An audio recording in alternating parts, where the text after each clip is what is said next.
તો રાજકોટમાં 1,36,00,000ની ઉચાપતનો કેસ કે જ્યાં શિક્ષણ સમિતિના પૂર્વ ચેરમેન કિરીટ પટેલ સહિત 3 લોકોની જેલની સજા થઈ છે.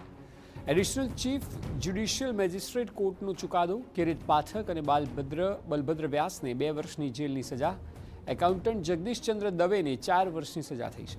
તત્કાલીન શાસન અધિકારી અને ચેરમેનની સહીવાળા કોરા ચેકનો ઉપયોગ કરીને નાણાં ઉપરી અંગત ઉપયોગમાં લેવામાં આવ્યા હતા અને તેને લઈને 3 લોકોને જેલની સજા થઈ છે. એકાઉન્ટન્ટને 4 વર્ષની, એ સિવાય અન્ય 2ને કિરીટ પાઠક અને બલભદ્ર વ્યાસને 2 વર્ષની જેલની સજા થઈ છે. તેઓએ સહીવાળા કોરા ચેકનો ઉપયોગ કરીને નાણાંની ઉચાપત કરી હતી અને તે પણ 1,36,00,000 રૂપિયાના ઉચાપતનો આ કેસ છે કે જેમાં કોર્ટ દ્વારા શિક્ષણ સમિતિના પૂર્વ ચેરમેન કિરીટ પટેલ સહિત 3 લોકોને જેલની સજા કરવામાં આવી છે, જેમાં મુખ્યત્વે કિરીટ પાઠક અને બલભદ્ર વ્યાસને 2 વર્ષની જેલ અને એકાઉન્ટન્ટ જગદીશચંદ્ર દવેને 4 વર્ષની સજા કરાઈ છે. વધુ માહિતી આપી રહ્યા છે રાજકોટથી TV9 સંવાદદાતા મોહિત ભટ્ટ.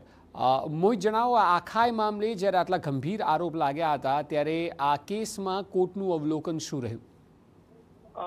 ભાજપના સિનિયર આગેવાન અને સૌરાષ્ટ્ર યુનિવર્સિટીના નિવૃત્ત લીગલ ઓફિસર અને શિક્ષણ સમિતિના પૂર્વ ચેરમેન કિરીટ પાઠક અને શાસનાધિકારી બલભદ્ર વ્યાસ સામે જે 1,36,00,000ની ઉચાપતનો કોર્ટમાં કેસ ચાલી રહ્યો હતો અને કોર્ટે આ સમગ્ર મામલે જે 3 કિરીટ પાઠક સહિત 3 લોકોને જેલની સજા છે તે ફટકારવામાં આવી છે. 2 વર્ષની જેલની સજા છે તે ફટકારવામાં આવી છે અને આ મુદ્દે હવે આગળ કાયદાકીય કાર્યવાહી છે તે કરવામાં આવી રહી છે. સૌથી મહત્વની વાત છે કે જે શિક્ષણ સમિતિના ચેરમેન હતા અને તે સમયે આ જે ઉચાપત છે નો આક્ષેપ છે તે થયો હતો. 2006 થી 2008 દરમિયાન ભાજપના અગ્રણી કિરીટ પાઠક 21 મહિનાની આ મામલે સજા પણ ભોગવી ચૂક્યા છે અને જે શાસનાધિકારી ભાલચંદ્ર વ્યાસ છે તેઓ પણ 2.5 વર્ષની સજા છે તે ભોગવી ચૂક્યા છે.